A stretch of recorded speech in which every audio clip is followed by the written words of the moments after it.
दुनिया अपनी सैन्य ताकत दिखाती है, लेकिन पुतिन ने अब न्यूक्लियर ताकत दिखाना शुरू कर दिया है। बेलारूस में पुतिन ने 64,000 सैनिकों के साथ न्यूक्लियर हथियार उतार दिए। 3 दिन के ड्रिल में पुतिन ने न सिर्फ न्यूक्लियर फोर्स को एक्टिव किया है, बल्कि न्यूक्लियर युद्ध का पूरा अभ्यास किया।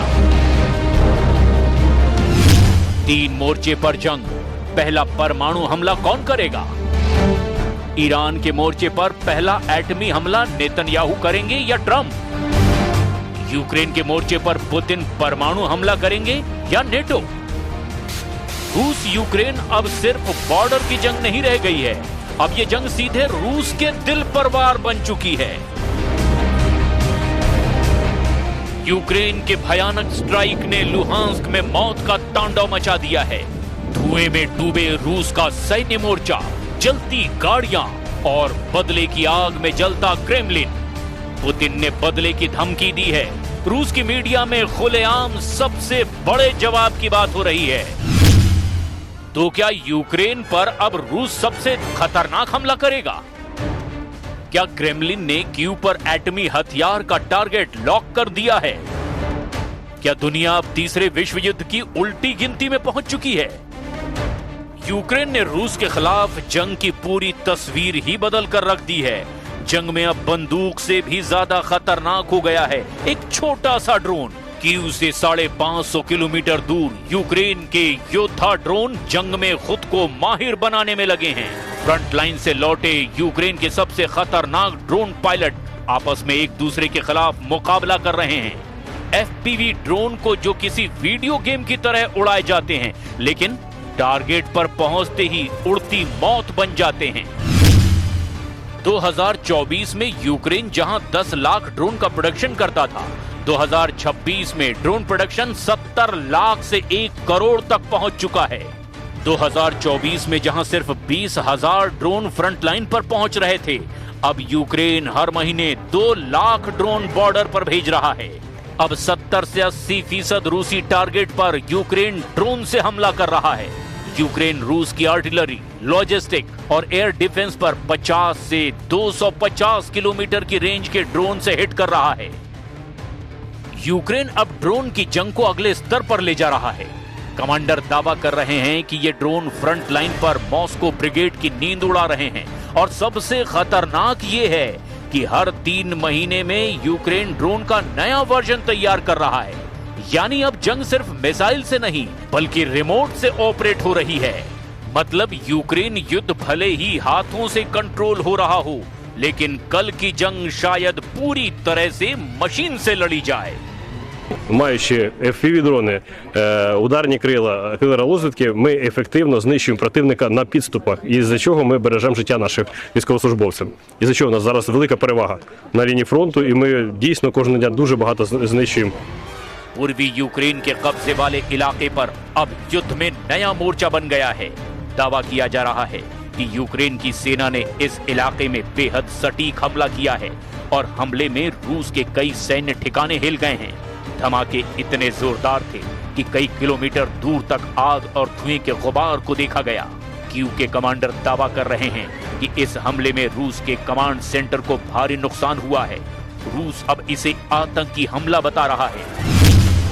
21 से 22 मई की रात यूक्रेन ने रूस के कब्जे वाले इलाके लुहांस्क के स्टारोबेल्स्क में ड्रोन से 5 मंजिला इमारत पर हमला किया। यूक्रेन के ड्रोन हमले में कई लोगों की मौत हो गई। रूस ने इसे सिविल टारगेट पर हमला बताया और बदले की चेतावनी दी। Нет никаких оснований. Никто не может сказать, что пытались поразить какой-то объект, а БПЛА были сбиты нашими же средствами и случайно якобы попали в это здание. Удар не был случайным. Он прошел в 3 волны, 16 БПЛА в одно и то же место. अब सवाल यूक्रेन के हमले का नहीं है, सवाल है कि अब इसके बाद आने वाला जवाब कैसा होगा। क्रेमलिन के करीबी सूत्रों के मुताबिक पुतिन अब यूक्रेन पर सबसे बड़े जवाबी हमले की तैयारी कर रहे हैं। रूस के टेलीग्राम चैनल, जंग कवर करने वाले ब्लॉग और डिफेंस एक्सपर्ट लगातार दावा कर रहे हैं कि क्रेमलिन का जवाब बेहद खतरनाक होगा। दावा ये किया जा रहा है कि रूस अब यूक्रेन के पावर ग्रिड, मिलिट्री हेडक्वार्टर और कमांड सेंटर पर एक साथ बड़े हमले कर सकता है। अगर रूस ने जवाब दिया तो यूक्रेन की रातें आग में बदल सकती हैं। लेकिन सबसे बड़ा डर एटमी युद्ध का है। पिछले कुछ महीने से रूस कई बार टैक्टिकल न्यूक्लियर हथियार की चर्चा कर चुका है। पुतिन पहले भी चेतावनी दे चुके हैं कि अगर रूस की सुरक्षा को खतरा हुआ तो मॉस्को हर विकल्प का इस्तेमाल करेगा। और यही वजह है कि लुहांस्क में यूक्रेन के ड्रोन स्ट्राइक के बाद पूरी दुनिया की नजर अब क्रेमलिन के जवाब पर टिक गई है। रूस ने हाल ही में अपने सबसे खतरनाक न्यूक्लियर मिसाइल RS-28 सरमत का परीक्षण किया। इस मिसाइल को नेटो शैतान मिसाइल कहता है। RS-28 सरमत की ताकत है इसकी रेंज और वॉरहेड। इसकी बैलिस्टिक रेंज 18,000 किलोमीटर है, जबकि FOBS यानी ऑर्बिटल रेंज 35,000 किलोमीटर से ज्यादा है। मतलब किसी सैटेलाइट की तरह धरती के चक्कर लगाकर भी टारगेट को हिट कर सकता है। इसकी रफ्तार आवाज से 20 गुना ज्यादा है, मतलब 25,500 किलोमीटर प्रति घंटा। इसमें 10 टन का वॉरहेड फिट हो सकता है, मतलब 10 टन न्यूक्लियर बारूद ले जाने में यह सक्षम है। 10 टन सिंगल पेलोड के साथ इस हथियार से धमाका किया गया तो पूरा कीव शहर ही साफ हो जाएगा। जापान के हिरोशिमा में जितनी तबाही हुई थी उससे भी 50 गुना ज्यादा तबाही होगी। कीव की आबादी करीब 30 से 40 लाख है। पूरा शहर 839 वर्ग किलोमीटर में फैला हुआ है। अगर सरमत से हमला हुआ तो 10 किलोमीटर के रेडियस में सब कुछ भस्म हो जाएगा, कुछ नहीं बचेगा। 22 किलोमीटर के रेडियस में भारी तबाही होगी। लेकिन इस धमाके के बाद रेडिएशन इतनी तेजी से फैलेगा कि पूरा शहर ही खत्म हो जाएगा। दनीपर नदी के दोनों किनारे प्रभावित होंगे। इसके बाद हवा का रुख रेडिएशन के खतरे को दूसरे इलाकों तक भी फैला सकता है। अब सवाल यह है कि यूक्रेन को पुतिन किस तरह का जवाब देंगे। क्या वो पहले की तरह ही कीव पर मिसाइल और ड्रोन की बरसात कर देंगे या फिर सीधे न्यूक्लियर हमला करेंगे। रूस ने न सिर्फ RS-28 सरमत मिसाइल की टेस्टिंग की, बल्कि बेलारूस के साथ दुनिया के सबसे बड़े न्यूक्लियर ड्रिल को भी अंजाम दिया। 3 दिन तक चले इस ड्रिल में 64,000 सैनिकों ने हिस्सा लिया। इसमें रूस की strategic missile force, nuclear submarine, long range bomber और हाइपरसोनिक मिसाइलों को भी शामिल किया गया। रूस के न्यूक्लियर ड्रिल में RS-24 Yars intercontinental ballistic missile, Zircon hypersonic missile और किंजल मिसाइल से लैस MiG-31 फाइटर जेट से दुनिया को अपनी ताकत दिखाई गई।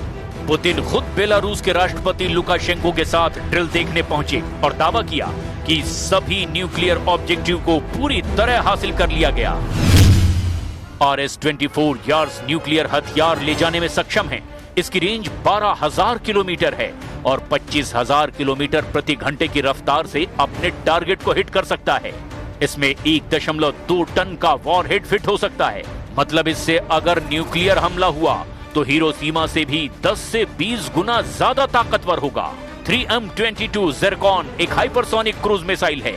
इसे समुद्र से भी लॉन्च किया जा सकता है, जिसकी रेंज 1000 किलोमीटर है और 11,000 किलोमीटर प्रति घंटे की रफ्तार से अपने टारगेट को हिट कर सकता है। इसमें भी 400 किलोग्राम का न्यूक्लियर हथियार फिट किया जा सकता है। रूस ने इस जंग में सबसे ज्यादा किंजल मिसाइल का इस्तेमाल किया है। ये हवा से लॉन्च होने वाली बैलिस्टिक मिसाइल है, जिसकी रेंज 2000 किलोमीटर तक है। ये 12,000 किलोमीटर प्रति घंटा की रफ्तार से अपने टारगेट को हिट कर सकता है। इसमें 500 किलोग्राम बारूद भरा जा सकता है। अब सवाल यही है कि क्या ये सिर्फ मिलिट्री एक्सरसाइज थी या फिर पश्चिमी देशों को सीधा संदेश, क्योंकि यूक्रेन जंग के बीच पुतिन के परमाणु तेवर दुनिया की बेचैनी बढ़ा रहे हैं। Докладом я заслушал все это время доклады главы республики Пасечника Леонида Ивановича, министра обороны, министерства по чрезвычайным ситуациям, директора ФСБ на данный момент. अब सवाल उठ रहा है, लुहांस्क में हमला क्या यूक्रेन ने खुद के दम पर किया या इसके पीछे नेटो का इंटेलिजेंस सपोर्ट था? रूस लंबे वक्त से आरोप लगा रहा है कि अमेरिका और नेटो सिर्फ हथियार नहीं दे रहे, बल्कि टारगेट सपोर्ट भी कर रहे हैं। मतलब रूस का आरोप है कि नेटो यूक्रेन की मदद सैटेलाइट इमेज, सर्विलांस और मिसाइल लॉन्च में कर रहा है। यानी मैदाने जंग में तो यूक्रेन दिखता है, लेकिन शैडो वार कहीं और से लड़ी जा रही है। इसकी वजह से इस युद्ध में सिर्फ मिसाइलें नहीं, बल्कि साइकोलॉजिकल युद्ध भी अपने चरम पर पहुंच गया है। यूक्रेन रूस के अंदर तक घुसकर ड्रोन अटैक कर रहा है। मॉस्को तक धमाके की आवाज गूंज रही है।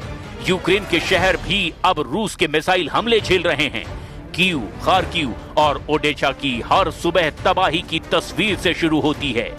दोनों देशों के बीच अब सिर्फ युद्ध नहीं, बल्कि बदले की आग जल रही है। एक्सपर्ट्स दावा कर रहे हैं कि ये युद्ध अब अपने सबसे खतरनाक दौर में पहुंच चुका है। कोई भी पीछे हटने को तैयार नहीं है। ज़ेलेंस्की के तेवर दिखा रहे हैं कि वो अपनी जमीन पर हुए रूसी कब्जे को हटाकर ही दम लेंगे। पुतिन कह रहे हैं, हम हर कीमत पर जीतेंगे। यानी ये जंग अब डिप्लोमेसी से नहीं, बल्कि तबाही से आगे बढ़ रही है। जितना लंबा युद्ध चलेगा, परमाणु तबाही का खतरा भी उसी तेजी से बढ़ता जाएगा। उधर नेटो देशों ने भी अपनी सेना को एक्टिव कर दिया है। पोलैंड, जर्मनी और बाल्टिक देश सभी हाई अलर्ट पर हैं, क्योंकि डर अब सिर्फ यूक्रेन का नहीं, डर इस बात का है कि कहीं कोई एक गलती पूरी दुनिया को युद्ध में ना धकेल दे। रूस की रणनीति अब साफ दिखाई दे रही है। एक तरफ बैटल ग्राउंड पर ताबड़तोड़ तबाही और दूसरी तरफ न्यूक्लियर ताकत का प्रदर्शन। पुतिन चाहते हैं कि पश्चिमी देश रूस की न्यूक्लियर ताकत से डरें और ज़ेलेंस्की पर सरेंडर का दबाव बनाएं। लेकिन ज़ेलेंस्की इस जंग से पीछे हटने को ही तैयार नहीं है और इस जंग पर न्यूक्लियर हमले की परछाई अब साफ साफ दिखाई देने लगी है। तो क्या लुहांस्क में यूक्रेन का हमला इस युद्ध का टर्निंग पॉइंट बनेगा? क्या पुतिन अब ऐसा जवाब देंगे जो दुनिया ने पहले कभी नहीं देखा? क्या पुतिन सिर्फ एटमी हमले की धमकी दे रहे हैं या ये आने वाले तूफान का ट्रेलर है?